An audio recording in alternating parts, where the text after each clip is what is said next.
प्रथम दिन के युद्ध के बाद रावण बहुत चिंता में पड़ जाता है। रावण अपने गुप्तचरों को चारों दिशाओं में भेजता है कि असुर शक्ति को संगठित करके लाए ताकि राम की सेना को युद्ध में हराया जा सके। तभी रावण के नाना माल्यवान जी वहां पर आते हैं। रावण की चिंता का कारण देखते हुए माल्यवान जी कहते हैं, हे लंकेश, तुम सर्वसम्मत हो, सर्वशक्तिमान हो। तुमने इंद्र के वज्र का सामना किया है, तीनों लोगों के अधिपति तुम हो। मृत्यु के देवता यमराज भी तुम्हारे अधीन है, लेकिन केवल एक मानव और वानर सेना से तुम इतने व्यथित दिखाई दे रहे हो। तुम्हें राम की वानर सेना से युद्ध करने के लिए अन्य असुरों की क्या आवश्यकता है, जबकि तुम्हारा भाई कुंभकर्ण इतना शक्तिशाली है कि वह पूरी वानर सेना को अकेला ही समाप्त कर देगा। वह लंका में ही सोया हुआ है, उसे जगाने का सही समय आ गया है। तभी रावण को अपना छोटा भाई कुंभकर्ण याद आता है, जो कि विशाल शरीर का मालिक था। कुंभकर्ण का शरीर किसी विशाल पर्वत की तरह था, जो कि एक ही बार में कई गांव के जितना भोजन कर लेता था। रावण कुंभकर्ण को जगाने का आदेश देता है। कुंभकर्ण रावण का छोटा भाई था। कुंभकर्ण जन्म के समय से ही बहुत ही विशाल शरीर का मालिक था। एक समय रावण, कुंभकर्ण और विभीषण तीनों भाइयों ने एक साथ ब्रह्मदेव की तपस्या की तथा उनकी तपस्या से प्रसन्न होकर ब्रह्मादेव ने वरदान मांगने के लिए कहा। जब कुंभकर्ण की बारी आई तो कुंभकर्ण इंद्रासन यानी इंद्रदेव का आसन मांगना चाहता था, लेकिन इंद्रदेव द्वारा देवी सरस्वती से विनती करने पर देवी सरस्वती वरदान मांगते समय कुंभकर्ण की जीभ पर बैठ जाती है, और जिस वजह से कुंभकर्ण के मुंह से इंद्रासन के स्थान पर निद्रासन निकल जाता है, उसे सुनकर ब्रह्मदेव तथास्तु कह देते हैं। ब्रह्मदेव कुंभकर्ण को वरदान देते हैं कि वह सदा सोता ही रहेगा। इस पर कुंभकर्ण ब्रह्मदेव से विनती करने लगता है कि उसे ऐसा वरदान न दिया जाए, तो उस पर दया करके ब्रह्मदेव उसे यह वर देते हैं कि वह 6 महीने तक सोता रहेगा और केवल एक दिन जागेगा और फिर 6 महीने के लिए नींद में चला जाएगा। इंद्रदेव द्वारा कुंभकर्ण को निद्रा का वरदान दिलाने के पीछे यह भी एक कारण यह भी था कि कुंभकर्ण एक बार में ही एक गांव के लोगों द्वारा खाए जाने वाले भोजन के बराबर भोजन करता था। इसलिए यदि वह जागता रहेगा तो उसके कारण पृथ्वी पर भोजन का अकाल पड़ जाएगा। इसीलिए उसे निद्रासन का वरदान दिलवाया जाता है। कुंभकर्ण का सोने का समय अब भी पूरा नहीं हुआ था, लेकिन आपत्तिकाल में और युद्ध के कारण रावण ने असमय ही उसे जगाने का आदेश दिया। ढोल, नगाड़े, हाथी सेना के साथ कुंभकर्ण को जगाया जाता है और जागने के तुरंत बाद ही कुंभकर्ण भोजन में जुट जाता है। जब कुंभकर्ण खुद समय से पहले जगाए जाने का कारण पूछता है तो सेवक बोलते हैं कि महाराज रावण ने उसे जगाने का आदेश दिया है। जब कुंभकर्ण पूछता है कि महाराज ने उसे जगाने का आदेश क्यों दिया है, तो वह सेवक बताता है कि लंका में युद्ध चल रहा है, जिसमें रावण पुत्र अक्षय कुमार तथा प्रहस्त मृत्यु को प्राप्त हो चुके हैं। तब कुंभकर्ण लंकापति रावण के समक्ष जाता है और उनसे लंका में हो रहे युद्ध का कारण पूछता है। कुंभकर्ण के पूछने पर रावण बताता है कि उसने अपनी बहन शूर्पणखा के अपमान के बदले में राम की पत्नी सीता को बलपूर्वक हरण किया है। इसलिए उसे छुड़ाने के लिए राम किष्किंधा के राजा वानर राज सुग्रीव की सेना लेकर हमसे युद्ध करने आया है। रावण के मुख से देवी सीता के हरण की बात सुनकर कुंभकर्ण को आश्चर्य होता है, क्योंकि कुंभकर्ण जानता था और रावण से बोला कि श्री राम वास्तव में नारायण का अवतार है और देवी सीता साक्षात लक्ष्मी का अवतार है। उसके बावजूद भी महाराज रावण लक्ष्मी रूपी देवी सीता को हरण करके लाए हैं और स्वयं भगवान विष्णु से शत्रुता मोल ली है। कुंभकर्ण की यह बात सुनकर रावण आश्चर्यचकित होकर कुंभकर्ण से बोलता है कि तुमसे किसने कह दिया कि वह बनवासी राम विष्णु का अवतार है। तब रावण को समझाते हुए कुंभकर्ण कहता है कि भैया, ब्रह्मदेव ने स्वयं कहा था कि त्रेता युग में जब भगवान विष्णु सूर्य वंश में मानव रूप में जन्म लेंगे, तब वह उसी मानव रूप में आपका अंत करेंगे। कुंभकर्ण के मुख से अपने शत्रु राम की बढ़ाई सुनकर रावण को क्रोध आ जाता है और वह कुंभकर्ण पर क्रोधित होकर बोलता है, कुंभकर्ण, अगर तुम इस युद्ध में अपने भाई की मदद नहीं कर सकते तो मुझे उपदेश भी मत दो। यदि तुम्हें लगता है कि इसमें मेरा ही सारा दोष है तो तुम जाकर वापस से सो जाओ। यह मेरी लड़ाई है, मैं इसे खुद लड़ लूंगा। मुझे तुम्हारे परामर्श की आवश्यकता नहीं है। तब कुंभकर्ण कहता है कि भैया, मेरा आपको परामर्श देने का उद्देश्य केवल आपका और लंका वासियों का हित है। इसीलिए मैं आपको यह परामर्श दे रहा था कि यदि हो सके तो आप श्री राम से संधि कर लीजिए, लेकिन यदि आप चाहते हैं कि युद्ध हो तो मैं आपकी ओर से युद्ध करने अवश्य जाऊंगा।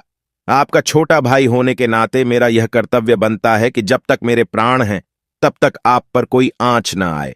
भले ही मैं जानता हूं कि और राम भगवान विष्णु का अवतार है, लेकिन फिर भी मैं युद्ध में पीठ नहीं दिखाऊंगा और एक सच्चे वीर की भांति उनसे युद्ध करूंगा। भले ही इसमें मुझे वीर गति प्राप्त हो, लेकिन महाराजा रावण की आन बाण और शान बरकरार रहेगी। यह कहकर कुंभकर्ण युद्ध में जाने के लिए रावण से आज्ञा मांगता है।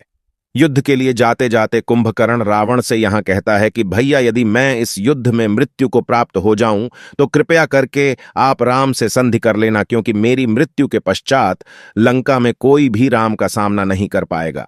इतना कहकर कुंभकर्ण युद्ध भूमि की तरफ चला जाता है। युद्ध भूमि में आते ही कुंभकर्ण अपने विशाल शरीर के कारण वानर सेना को कुचलने लगता है। कुंभकर्ण कीड़े मकोड़ों की तरह वानर सैनिकों को कुचल रहा था। कुछ को वह अपने पैरों नीचे दबा देता तो कुछ को अपने सांस से उड़ा दे रहा था। कुंभकर्ण के आने से वानर सेना में भगदड़ मच जाती है। कुंभकर्ण को देखकर विभीषण जी श्री राम से कहते हैं कि हे प्रभु, ये रावण का छोटा और मेरा बड़ा भाई कुंभकर्ण है। बहुत ही शक्तिशाली और मायावी है। यदि इसे रोका न गया तो यह पूरी वानर सेना को खा जाएगा। मैं कुंभकर्ण से एक बार बातचीत करना चाहता हूं। हो सकता है कि कुंभकर्ण मेरी बात मानकर हमारी तरफ आ जाए। इससे यह युद्ध अपने आप ही समाप्त हो जाएगा। श्री राम से आज्ञा लेकर विभीषण कुंभकर्ण को मिलने तथा सलाह देने के लिए जाते हैं। अपने छोटे भाई विभीषण को देखकर कुंभकर्ण को उस पर मोह आ जाता है और वह उसे अपने हाथ पर उठा लेता है। तब अपने सामने लाकर कुंभकर्ण विभीषण से कुशल मंगल पूछता और यह भी कहता है कि तुमने शत्रु से मित्रता करके अच्छा नहीं किया। विभीषण कुंभकर्ण को बताते हैं कि उसने स्वयं अपनी इच्छा से लंका का त्याग नहीं किया, बल्कि भैया रावण ने मुझे अपमानित करके निकाल दिया था, और हमारी माता कैकसी के परामर्श से ही मैं श्री राम की शरण में आया था, ताकि लंका के निर्दोष प्रजा को रावण के कुकर्म के परिणाम से बचा सकूं। मैंने भैया रावण को बहुत समझाया था कि वह सीता को सम्मान के साथ श्री राम को लौटा दे, लेकिन उन्होंने मेरा परामर्श नहीं माना और भरी सभा में मुझे अपमानित करके लंका से निकाल दिया। विभीषण की बात सुनकर कुंभकर्ण कहता है कि तब भी तुम्हारा कर्तव्य था कि अपने भाई के साथ युद्ध में खड़े रहते, न कि शत्रु के साथ जा मिलते। भाई वही है जो बुरे वक्त में भी अपने भाई के साथ खड़ा रहता है। इसलिए मैंने भैया रावण की तरफ से युद्ध करने का फैसला लिया है। आज हम दोनों भाई एक दूसरे के प्रतिद्वंदी के रूप में खड़े हैं, इसलिए तू अपना कर्तव्य निभा और मैं अपना कर्तव्य निभाऊंगा। कुंभकर्ण फिर से वानर सेना में उत्पात मचाने लगता है। अपनी सेना को ऐसे भागते हुए देखकर सुग्रीव कुंभकर्ण से युद्ध करने के लिए आगे आता है, लेकिन कुंभकर्ण के विशालकाय शरीर के आगे सुग्रीव कुछ नहीं कर पाते और देखते ही देखते कुंभकर्ण सुग्रीव को अपने हाथ में पकड़कर उठा लेता है और लंका की तरफ वापस जाने लगता है। तब हनुमान और लक्ष्मण जी कुंभकर्ण से युद्ध करने लगते हैं, लेकिन लक्ष्मण और कुंभकर्ण का युद्ध काफी समय तक चलता रहा, लेकिन उसका कोई परिणाम नहीं निकल रहा था। तब कुंभकर्ण युद्ध में मध्य ही वापस जाने लगता है। सुग्रीव को बंदी बनाकर ले जाते देख जामवंत श्री राम को कहता है कि हे प्रभु, सुग्रीव वानर सेना के राजा है। अगर उन्हें कोई क्षति पहुंची तो वानर सेना अपने राजा के बिना शक्तिहीन हो जाएगी और हमारी हार सुनिश्चित हो जाएगी। इसलिए आप अब भी जाकर महाराज सुग्रीव को कुंभकर्ण के चंगुल से छुड़ाए। जामवंत की बात सुनकर श्री राम कुंभकर्ण से युद्ध करने के लिए आते हैं और एक साधारण तीर द्वारा कुंभकर्ण का ध्यान अपनी तरफ लाते हैं। तब कुंभकर्ण कहता है कि आओ राम, मैं तुम्हारी ही प्रतीक्षा कर रहा था। फिर श्री राम और कुंभकर्ण में युद्ध शुरू हो जाता है। कुंभकर्ण बड़ी बड़ी पर्वतशिलाएं उठाकर श्री राम की तरफ फेंकने लगते हैं, लेकिन श्री राम अपने शक्तिशाली बाणों द्वारा सभी शिलाओं को खंडित कर देते हैं और ऐसे ही कुंभकर्ण के सभी प्रहारों को विफल कर देते हैं। अंत में श्री राम अपने तेजस्वी बाणों द्वारा एक एक करके कुंभकर्ण के शरीर के सभी हिस्से काट देते हैं। श्री राम पहले कुंभकर्ण के दोनों हाथ काटते हैं और उसके शीश को अपने बाण द्वारा गहरे समुद्र में काटकर फेंक देते हैं। इस प्रकार लंका का सबसे महाभट्ट योद्धा वीर गति को प्राप्त हो जाता है। कुंभकर्ण की मृत्यु की खबर सुनकर लंकापति रावण अत्यंत व्याकुल हो जाता है। रावण को कुंभकर्ण की मृत्यु का विश्वास नहीं होता, उसे यह असंभव सा लगता है। रावण कहता है कि यह सत्य नहीं हो सकता। कुंभकर्ण स्वयं मृत्यु का दूसरा नाम है। ब्रह्मा, विष्णु, महेश भी कुंभकर्ण की मृत्यु का कारण नहीं बन सकते, फिर उसकी मृत्यु कैसे संभव हुई? अपने छोटे भाई कुंभकर्ण की मृत्यु से रावण बहुत अधिक दुखी होता है और उसे लगता है कि शायद असुर जाति का विनाश निश्चित है। तब रावण का ज्येष्ठ पुत्र इंद्रजीत अपने पिता को धीरज बंधाते हुए कहता है, नहीं पिताजी, केवल काका कुंभकर्ण के मृत्यु से असुर जाति का विनाश निश्चित हो यह आवश्यक नहीं है। कृपा करके मुझे युद्ध में जाने की आज्ञा दीजिए।